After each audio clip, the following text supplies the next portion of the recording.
this was where Bush went to Iraq. And when Bush went to Iraq, basically what happened, the reporter stood up and started throwing his shoes. The shoes immediately became a bestseller around the world.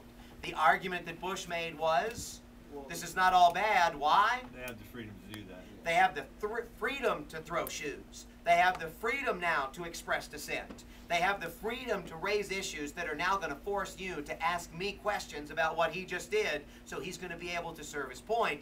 This is demonstrating that democracy is coming, if it's not already even there, to Iraq. And to be honest with you, after $1 trillion, I would like to think that we had more than shoes being thrown in Iraq, but that was what Bush offered off of the cuff that day when the guy began to throw his shoes. While he was sitting in jail, too. What's that? While the shoe thrower was sitting in jail. Yeah. And ultimately he was freed, by the way. Ultimately he was freed, by the way, but nonetheless. Any other questions about anything from 6? Because 6 was shorter. We had those in there. Were there any other articles from 6? We had Maliki. We had the shoes article. We had the Chavez article. We did not do the petrostates article, and that's okay. And that fell with authoritarian.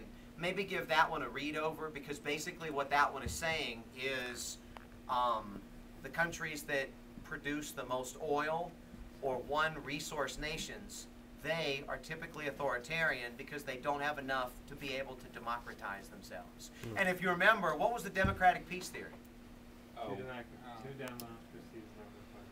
The democratic peace theory says that 2 democratic nations have never fought each other. The McDonald's peace theory. And what's the McDonald's peace theory? 2 countries with the McDonald's in them, they have never fought each other. 2 countries with the McDonald's in them at the time have never fought against each other as well. And if you think back and you remember on this, the argument that the McDonald's peace theory is saying is we could say a lot of reasons why countries didn't go to war, but it doesn't mean that it's necessarily true. Maybe they were spread out. Maybe they didn't have the resources. Maybe it was a circumstance where transportation or communication wasn't good. Doesn't necessarily mean that they didn't fight just simply because they were democratic. But that is largely a very true statement. Democracies don't fight other democracies. Because you have to convince your people that it's the right thing to go to war. Right, and if you're a And it's a hard totalitarian, sell.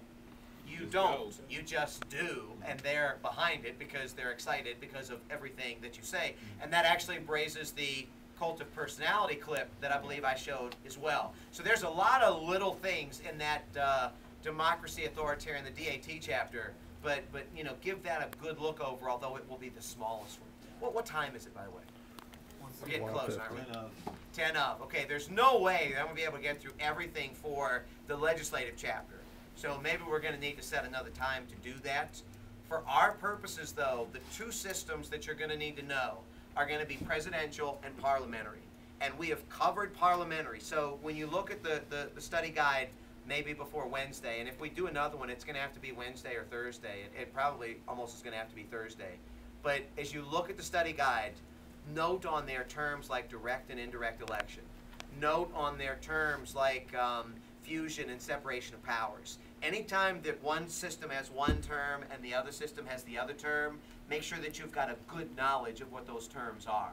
Understand what the monarch does. Tomorrow, Wednesday, we're going to deal with the difference between head of government and head of state. And as we go through presidential, we're still kind of covering parliamentary. So if you didn't get it the first time, it's going to come up again tomorrow. But articles for this one, I don't believe I've really added many. I will add the filibuster article because I know we're going to get that one. I'm going to add the what if article, which was basically talking about demographics today. I'm going to add the healthcare laws article. I believe that one may actually already be up.